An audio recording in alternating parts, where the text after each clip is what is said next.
आणि इथे बघा अतिशय छान मऊ लुसलुशीत अगदी मस्त असा आपला प्रसाद जो आहे तो बनवून तयार झालाय।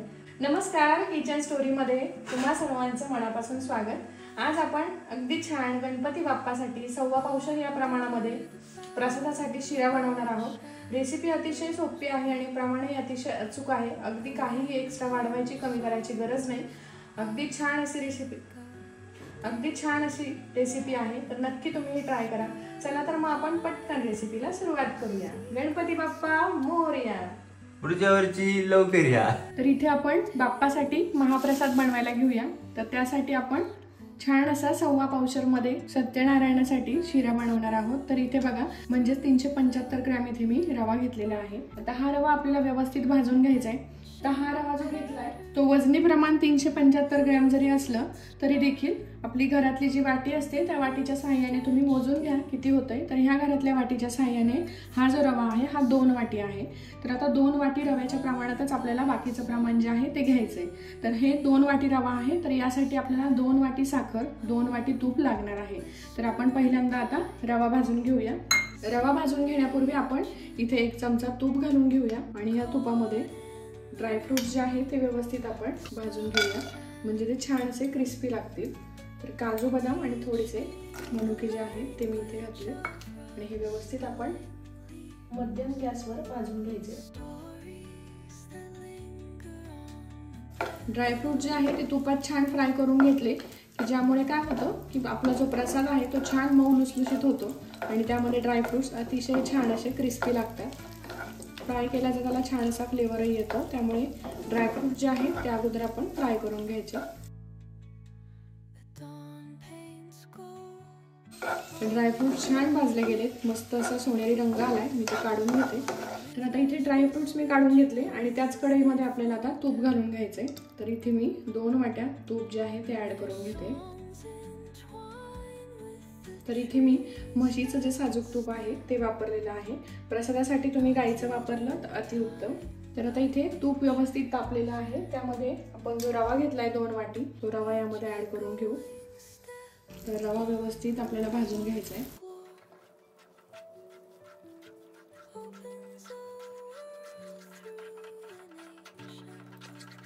तर गॅस जो आहे तो मी मध्यम ठेवलाय आणि मध्यम गॅसवर आपल्याला रवा व्यवस्थित भाजून घ्यायचा आहे, अगदी छान असा सोनेरी रंग येईपर्यंत त्या पद्धतीने आपल्याला रवा भाजून घ्यायचा आहे।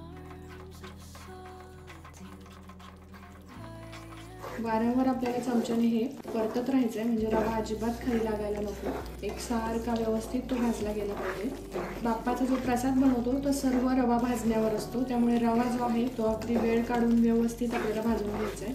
तर इथे बघा रवा जो आहे छान फुलून येतोय वरती। तर जोपर्यंत रव्याला छान असा सोनेरी रंग येत नाही तोपर्यंत आपल्याला व्यवस्थित असा रवा भाजायचा आहे।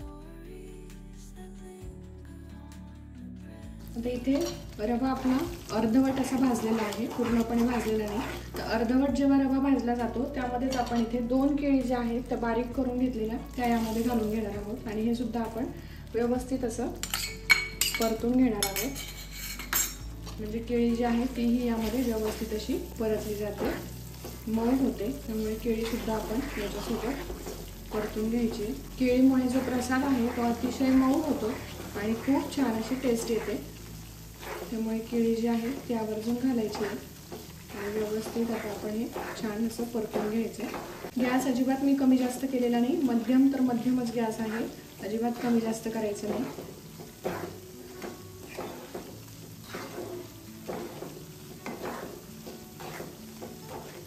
तर रवा जो आहे तो अतिशय छान, त्याला असा मस्त सोनेरी रंग आलाय, मस्त असा सुगंध येतोय आणि त्यामध्ये आपण केळी सुद्धा घातली होती, तर केळी सुद्धा अतिशय व्यवस्थित अगदी मस्त असं हे मिश्रण झालेलं आहे। अगदी वाटत सुद्धा नाहीये की यामध्ये आपण केळी जी आहे ती घातली होती, इतकी मस्त ती त्यामध्ये मुरून गेली आहे। तर इथे बघा छान असे याला तूपही सुटलेलं आहे आणि मस्त आपला रवा जो आहे तो भाजून झालाय। इथे हा रवा पूर्ण भाजायला मला 20 मिनिट वेळ लागलेला आहे, अगदी मध्यम गॅसवर। तर रवा जो आहे तोच भाजायला थोडासा जास्त वेळ लागतो। तर अशा प्रकारे आपला रवा भाजून झालेला आहे इथे। आता आपण यामध्ये दूध ऍड करून घेणार आहोत। तर इथे मी 2 वाटी रवा घेतला होता, 2 वाटी साखर, तर त्यासाठी आपल्याला 4 वाट्या जे आहे दूध वापरायचं आहे। तर दुधासाठी तुम्ही 2 वाट्या दूध आणि 2 वाटी पाणी वापरलं तरी देखील चालेल। इथे मी पूर्णपणे दुधाचा वापर करते म्हणून इथे मी 4 वाटी जे आहे दूध ऍड करून घेते।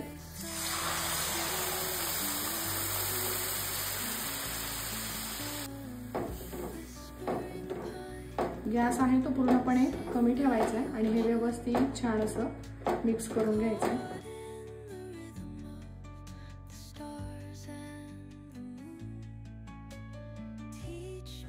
तर हे जे आहे हे अतिशय अचूक प्रमाण आहे, त्यामुळे सेम या प्रमाणातच आपल्याला जो महाप्रसादाचा शिरा बनवायचा आहे तो बनवून घ्यायचा आहे। इथे बघा अजिबातही हे कढईला चिकटत नाहीये, अगदी व्यवस्थित आपलं दूध जे आहे ते यामध्ये पडले। आता यामध्ये मी साखर घालून घेते। तर इथे 2 वाटी आपला रवा आणि 4 वाटी दूध घालून घेतल्यानंतर इथे मी 2 वाट्या साखर आहे ती ऍड करून घेते आणि पुन्हा एकदा व्यवस्थित मिक्स करून घ्यायचे।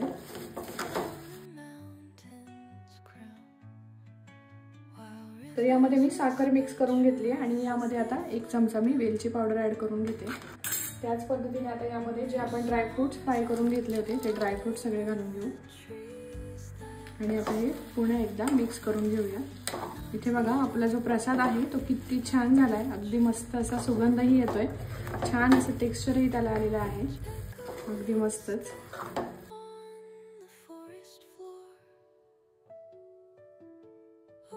अतिशय मस्त असा आपला प्रसाद बनवून तयार झालाय। मी जे प्रमाण सांगितलंय ते अतिशय अचूक आहे, अगदी बरोबर आहे। त्याच प्रमाणामध्ये तुम्ही इथे महाप्रसाद जो आहे तो करायचा आहे। तर सगळ्यात शेवटी यावर मी फक्त एक प्लेट ठेवून घेते आणि 5 मिनिट आपण याला वाफवून घेऊ।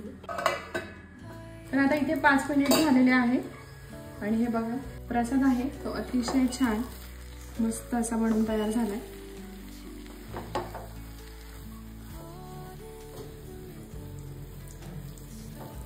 अगदी सुटसुटीत, अजिबात चिकट झालेला नाहीये, मऊ छान लुसलुसीत असा आपला प्रसाद बनवून तयार झालाय। आता सगळ्यात शेवटी यामध्ये फक्त तुळशीची 2 पानं घालून घेते। गॅस मी इथे बंद केलाय आणि त्यावर पुन्हा एकदा प्लेट ठेवून दिली आहे। अशा पद्धतीने आपला बाप्पासाठीचा महाप्रसाद बनवून तयार झालाय।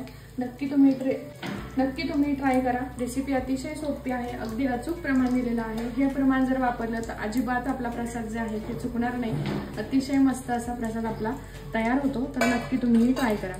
किचन स्टोरीच्या चॅनलवर नवीन असाल तर चॅनलला सबस्क्राईब करा, लाईक करा, शेअर करा आणि कमेंटही करा।